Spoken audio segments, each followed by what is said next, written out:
Grande FM Rural, o podcast do produtor. Aqui na Grande FM. Olá, estamos chegando com o nosso podcast Grande FM Rural e o nosso assunto de hoje é sobre um setor que tem ganho cada vez mais espaço na economia nacional e internacional e, de acordo com o especialista, ainda possui ampla capacidade de crescimento. Vamos falar hoje sobre piscicultura. Vamos falar sobre o desenvolvimento desta atividade aqui no estado de Mato Grosso do Sul, da expansão que o cultivo de peixes teve no Brasil nos últimos anos, dos desafios enfrentados pelos produtores, aprendizados e dicas para quem está iniciando nesse segmento. Vamos conversar com Aurélio Rolim Rocha, que é piscicultor e produtor rural com grande experiência na área e vai nos atualizar a respeito de manejo, espécies e comercialização da produção. Fique com a gente, o nosso podcast Grande FM Rural Piscicultura está entrando no ar e desejamos que você aproveite de forma significativa o nosso conteúdo. Grande FM Rural, o campo em destaque. A piscicultura é um dos ramos da aquicultura que se preocupa com o cultivo de peixes, bem como de outros organismos aquáticos que vem crescendo rapidamente nos últimos anos, transformando-se numa indústria que movimenta milhões de dólares em diversos países.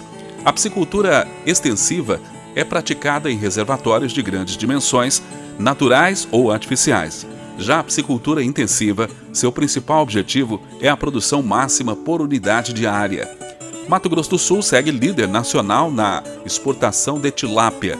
No terceiro trimestre de 2021, o estado foi responsável por 51,9% da produção nacional de peixe enviada ao exterior. Os dados são do MDIC, que é o Ministério da Indústria, Comércio Exterior e Serviços, compilados pela equipe econômica da Semagro, Secretaria de Meio Ambiente, Desenvolvimento Econômico, Produção e Agricultura Familiar. No terceiro trimestre do ano, Mato Grosso do Sul exportou o equivalente a 1,81 milhão de dólares. No acumulado de 2021, são 3,89 milhões de dólares em tilápia exportada. O vizinho Paraná aparece em segundo, com participação em 32,2% na balança comercial. E em seguida, a Bahia, com apenas 13,3% do total exportado pelo país. Os Estados Unidos lideram a compra do produto, sendo responsável pelo consumo de 92,4% de toda a exportação de tilápia feita pelo Brasil. O segundo país destino das exportações é o Canadá, com participação de apenas 7,5%. Na conversa com Aurélio Rolim, o Paulo Wagner começa perguntando sobre os primeiros passos que devem ser dados por alguém que quer investir na piscicultura. Eu acho que uma coisa que tem que ficar muito clara para aquela pessoa que tem vontade de entrar na piscicultura é que a piscicultura é uma atividade que ela vai te dar um retorno a médio prazo. Isso tem que estar muito claro. Outra coisa é a questão da qualidade da água. Um estudo da água, da propriedade rural dessa pessoa tem que ser realizado. Porque isso é a atividade do peixe, né? Ela está inerente à qualidade da água. Outra coisa são os cuidados com os custos. 75% do custo de produção de um peixe é a ração. E hoje, com esse aumento do custo, né, dos insumos, né, do milho e da soja para a produção de ração, acabou aumentando o preço o custo de produção do animal. Então, eu acho que isso seriam coisas importantes a se analisar. Segundo, também, é que está tendo um grande investimento nessa atividade no estado. O Grupo Belo, que é o nosso parceiro, eles compraram o frigorífico Mariterra Itaporã e iniciaram um grande investimento. Hoje eles estão abatendo 20 mil peixes por dia. Em 3 anos eles pretendem abater 100 mil peixes por dia. Então eles querem investir no estado, estão acreditando no estado e estão envolvendo parceiros novos, como nós, para desenvolver essa atividade em conjunto. Até por ser uma atividade não tão comum como você colocou no estado de Mato Grosso do Sul e ainda estamos aquém da nossa potencialidade, exige-se um alto investimento para quem vai iniciar esse tipo de trabalho a partir do zero? Existem vários tipos de piscicultura que a gente pode entrar aqui. O pequeno produtor, eu aconselharia ele a entrar com um tanque-rede. Ele tem que ter água em abundância, então seria próximo a um rio ou a um córrego, e ele poderia usar uma estrutura dentro do córrego do rio, que ele poderia criar peixes. Existem alguns projetos que estão fazendo isso nas barragens das hidroelétricas, né? Principalmente na bacia do Rio Paraná. Sim. Então, se você pega os municípios que estão na fronteira do estado com o Rio Paraná, tem feito isso.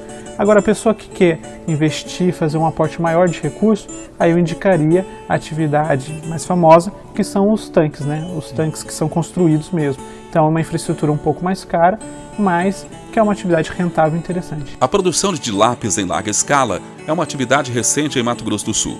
2 projetos se destacam, da Tilabras e da Geneseas, ambos estabelecidos na costa leste do estado. Com o aporte dessa área para a criação em tanques-rede, a produção de tilápias deve saltar de 19 mil para 60 mil toneladas ano, em um curto período de tempo, devendo ocupar o topo do ranking nacional. Ouça o que diz o produtor sobre a escolha da espécie a ser produzida. Olha, 57% de toda a produção de peixes no Brasil é a tilápia. Então é um número muito expressivo. A gente tem que lembrar que a tilápia é a carne, a proteína animal que o mundo quer comer no que se refere a peixe. A tilápia seria o angus do peixe. As outras espécies são espécies nativas, principalmente aquelas espécies redondas, né, como o pacu, tambaqui. Seriam essas outras espécies que seriam adotadas no consumo de peixe no Brasil. Mas a tilápia, sem sombra de dúvida, é uma grande campeã nacional. Você falou, e a gente abordou um pouquinho aí sobre a questão de investimento, aquilo que é necessário para se começar um negócio como esse, e o aporte e até a questão de custos de manutenção de um tanque ou até mesmo desse trabalho de piscicultura. Quando se pensa, o produtor, vou ter lucro, a partir de que período? Curto, médio, longo prazo? É uma atividade rentável? É uma atividade rentável, mas devido a esses investimentos que estão acontecendo no estado. Hoje o Mato Grosso do Sul possui 6 frigoríficos com inspeção federal, que é o CIF, né? E são frigoríficos que já estão adaptados para exportação. Então você está tendo esse processo de desenvolvimento da cadeia. Outra questão também que eu acho importante ressaltar é que você está tendo apoio desses frigoríficos.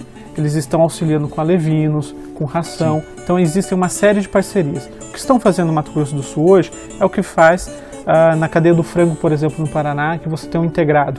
Então isso é uma atividade que está sendo muito bacana, está sendo desenvolvida em conjunto. Hoje o produtor de peixe, ele faz uma produção a 4 mãos, em parceria com um parceiro que é o frigorífico. Os recentes desenvolvimentos do cultivo de tilápia em gaiolas, prospectos e a evolução dos mercados, satisfação dos consumidores são discutidas entre os produtores, que buscam cada vez mais diminuir riscos na produção. Para falar em riscos na produção, o Aurélio Rocha nos fala um pouco sobre esse tema. Eu diria que não, eu acho que nada põe em risco, porque é uma atividade que está crescendo muito. Eu acho que falta um pouco mais de visão do produtor rural, de querer diversificar e de querer investir nessa atividade. Mas isso eu acho que é um grande problema do produtor rural brasileiro numa série de coisas. Sim. E aí eu posso entrar um pouco nisso. Geralmente quando a gente pensa em agronegócio, e isso eu falo eu, que sou produtor rural, ou qualquer outra pessoa, a gente lembra das principais commodities, né? Então a gente lembra de soja, milho, um pouco de arroz, um pouco de cana, em São Paulo laranja e eucalipto. A gente não lembra que outros produtos também são agro, peixe é agro. Inclusive, o produto agro mais comercializado no mundo, segundo dados da FAO, que é a Organização das Nações Unidas para a Alimentação, é o pescado. O pescado é o produto agro mais consumido no mundo, mais comercializado no mundo, porque é uma proteína mais barata. Então eu acho que o produtor rural brasileiro ele deveria pesquisar mais, focar mais e diversificar. A gente tem que, quando eu estava no Ministério e eu ocupei a posição de coordenador de cultura exportadora, que foi uma honra que a nossa ministra Tereza Cristina me deu, eu lembro que a gente tinha uma missão muito clara, diversificação de mercados e diversificação de produtos. E dentro dessa seara a gente começou a pesquisar produtos que poderiam agregar nessa diversificação. Por exemplo, o gergelim. Sim. Hoje o Brasil exporta gergelim para a Índia, nós conseguimos fazer um grande processo de abertura de mercados para flor, para alho, cebola, que são produtos que também são agro. Por se tratar de investimento de grande porte, os produtores necessitam buscar linhas de crédito para custear a implantação e a manutenção de seus negócios. E Aurélio Rocha nos fala um pouco dessa busca do produtor por créditos e incentivo no mercado econômico. Está começando. Eu posso falar para você que eu tenho notícias de que alguns bancos, inclusive bancos públicos, têm interesse de lançar linhas específicas de crédito para a piscicultura. Isso é um trabalho que tem sido feito pela nossa ministra, Tereza Cristina, e pelo secretário da Pesca, que é um grande amigo e foi um grande professor no tema da piscicultura, que é o secretário Jorge Seife. Então os dois têm procurado vários bancos privados e públicos, para ofertar essas linhas de crédito. Eu acredito que nos próximos anos nós vamos passar uma transformação no Brasil com essas linhas de crédito que o pessoal vai entrar na atividade. A gente falava da questão da posição do nosso país, do Brasil, em termos à piscicultura. O que falta para o nosso país se tornar verdadeiramente uma potência nesse segmento? Olha, a gente tem que lembrar que o Brasil tem 8 mil quilômetros de costa marítima, né? Então já é um país imenso. É um país que possui diversas bacias hidrográficas, então ele tem um potencial excepcional para essa atividade. Sim. O que eu acho que falta ao Brasil é o que falta ao Brasil em outros produtos. Eu acho que falta ao Brasil a criação de uma marca Brasil para os nossos produtos. O Made in Brasil tem que ser forte. Quando a gente pensa em café, a gente não pensa no café brasileiro. Sim. E o Brasil é o maior produtor de café e o maior exportador também. A gente acaba sempre pensando ou no café colombiano, quando é um café mais barato, e quando a gente pensa no café gourmet, a gente vai lembrar do café da Etiópia. Quando a gente pensa em carne bovina, o Brasil é um dos maiores produtores, a gente não lembra da carne brasileira, a gente vai lembrar da carne argentina. Então o que eu acho que falta para o Brasil mesmo é um trabalho de criação de marca, uma marca que seja importante para a exportação desse produto. Então o pescado brasileiro tem que ser vendido como um grande pescado. Quando a gente lembra do bacalhau, a gente sempre lembra de Portugal, sendo que o maior produtor é Noruega, na verdade. Então eu acho que a gente poderia fazer todo esse trabalho. O Chile faz um trabalho muito bacana com o salmão. O salmão chileno é reconhecido no mundo inteiro. Talvez a tilápia poderá ser esse carro-chefe. E o pirarucu também, que é um peixe da bacia amazônica que tem sido amplamente difundido. Em 2022, o estado deverá ter a primeira indústria frigorífica de pescado que irá produzir tilápia enlatada no Brasil. O empreendimento da Frescomares será construído em uma área de 73 hectares no município de Itaporã, com um investimento total de R$20 milhões e previsão de geração de 120 empregos por turno, sendo que, no auge da produção, a indústria deverá funcionar em 3 turnos. Aurélio Rocha nos fala agora sobre a importância destes frigoríficos no preparo e na comercialização da produção.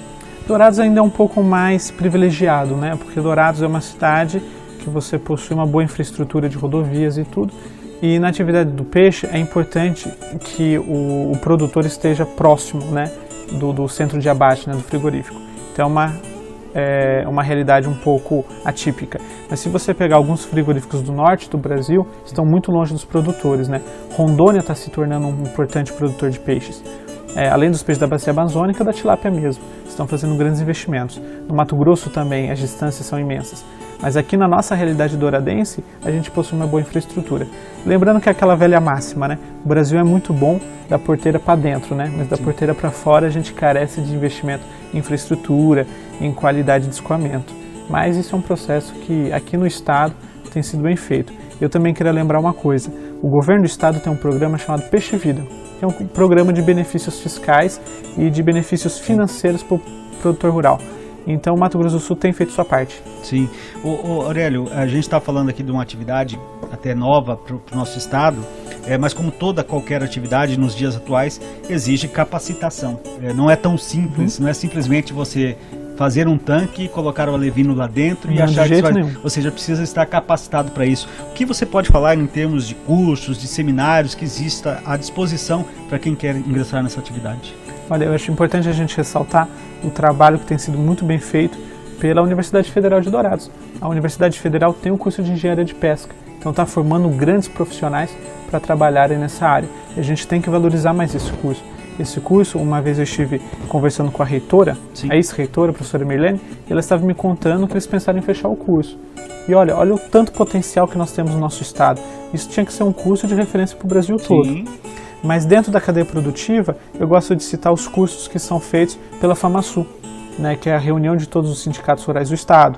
A Apex Brasil, que é a Agência Brasileira de Promoção de Exportação, também faz capacitação para exportação. Então você tem uma seara de cursos, você tem uma série de oportunidades. Acho que o cavalo está passando arriado, o produtor rural tem que montar nele. Grande FM Rural, ao lado do produtor. Em Dourados, pelas condições e recursos hídricos favoráveis, tal atividade vem tendo a produção estimulada. A produção da piscicultura em Dourados ainda é realizada de forma semi-intensiva e cultivada em tanques escavados com a criação de peixes nativos.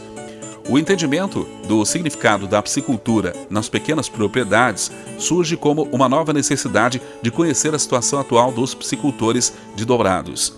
Conhecer é importante para avaliar, de modo a saber o significado da atividade de piscicultura no contexto econômico, social, ambiental, relacionado ao bem-estar, qualidade de vida, permanência na terra, uso sustentável dos recursos naturais, oferta de turismo rural, geração de emprego e renda para a população local, espécies produzidas e campo para a pesquisa científica.